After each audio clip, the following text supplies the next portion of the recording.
Hello, my name is Bourbon Sullins, and I'm going to be doing my presentation on flight scenarios, and I picked scenario number two. The trip, the VFR cross country from Kill Devil Hills to Lynchburg, Virginia, a distance of 188 nautical miles. It's a long cross country. After reading through the scenario, it's a long cross country for somebody who hasn't flown in roughly 2 months. And so that'd be something, but you always want to think about the fun in the flight. I mean, Lynchburg is a very beautiful city, so you have something to look at. Uh, as a pilot, you've recently earned your private pilot certificate. You have 75 hours of flight time and 12 hours of cross-country experience. You're starting your instrument training the following semester after completing your private pilot certificate, but have not flown across country for a couple of months. The lack of time for such a long flight, it really does take experience to be able to fly at that kind of distance. So if I were to go fly that kind of flight with the experience that this pilot has in the scenario, I would first go meet up with my instructor or an instructor and kind of refresh myself with a shorter cross country, maybe a local flight, um, doing kind of under the hood, doing some IFR stuff, just so you kind of have a little bit more comfortable around at least around the area, so you can better your chances of having a successful flight. I would also study on flying in the night because, I mean, with your environment changing, you're also may have to take off at night. And if you're not very comfortable flying at night, then you probably just shouldn't fly at all because it's not very safe. The plane, through your training, this man flew with a Cessna 172M with a G1000 equipped, or 172S with the G1000 equipped, and then he's going to fly through a rented plane a Cessna 172 with a Garmin 430. That's fine. You can learn. Your instructor can teach you how to use it. Most of those are pretty similar. The G1000 is going to be a little bit more updated or a little bit more user friendly, but the 430 GPS would be just as fine. The one thing I would be afraid of is the introduction of the carburetor heat and the extra notch of flaps. Whenever you're coming in for a landing, the flaps really do play a play a toll. And if you're only used to having 30 notches of flaps and you accidentally put down 40, you could miss the runway short. And you'd rather be high and fast than low and slow. That's how I was always taught, is to be high and fast, not low and slow.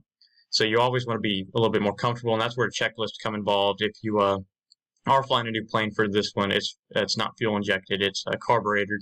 Then you'll take a good look at the checklists and get to know the carburetor heat and how it works and how it files into your pre-maneuver checklist. Now the environment. So just a normal Saturday in July. I mean, in this area, it's probably not too hot. Uh, Destination runway is 7,100 feet, although it's VFR.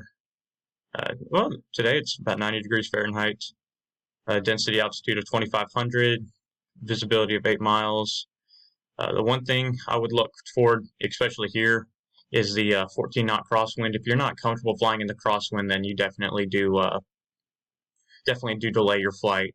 It does say that it's going to drop down a little bit in the evening. So if you don't feel comfortable going up all of a sudden, then you can definitely delay. And that's why I also would look at reviewing your night flying, because if you don't feel comfortable flying during the day in a crosswind, then I would definitely wait until it slows down, even if it's the nighttime, because you can still enjoy your flight at night. But I'd also just be careful on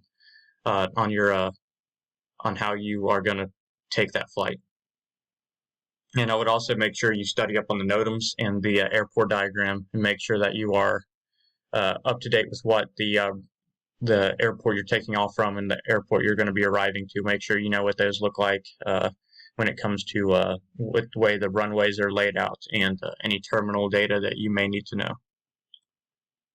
External pressures. I read through this, and he's wanting to take his dream flight. And I mean, right now, me flying has just been a dream in itself. he's wanting to fly and learn about the Wright brothers, which would be super cool. And he's got a few friends with him, and they're probably also feeling the same thing. Oh, I want to go up and fly with this dude and feel what he's feeling.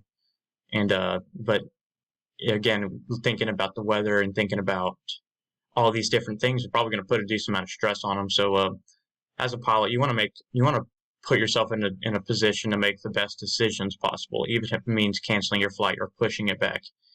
And that's just like it's being able to take your situation and either put yourself in a good situation or a bad situation.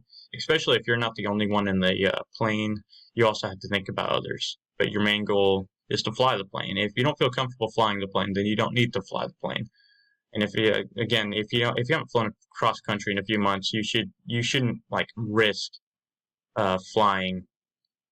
I would not risk flying my friends around on a 188 nautical mile cross country if I was not ready for it mentally or physically. I'd rather wait for tomorrow, not fly at night, and fly during the day. Winds are a little bit calmer, and enjoy my flight. Because at the end of the day, you still want to enjoy your flying. You don't want it to be a hassle. And if you feel like flying's a hassle, then you probably don't need to be flying, especially if it stresses you out. And these are my sources. Thank you for listening to my presentation, and y'all have a good one.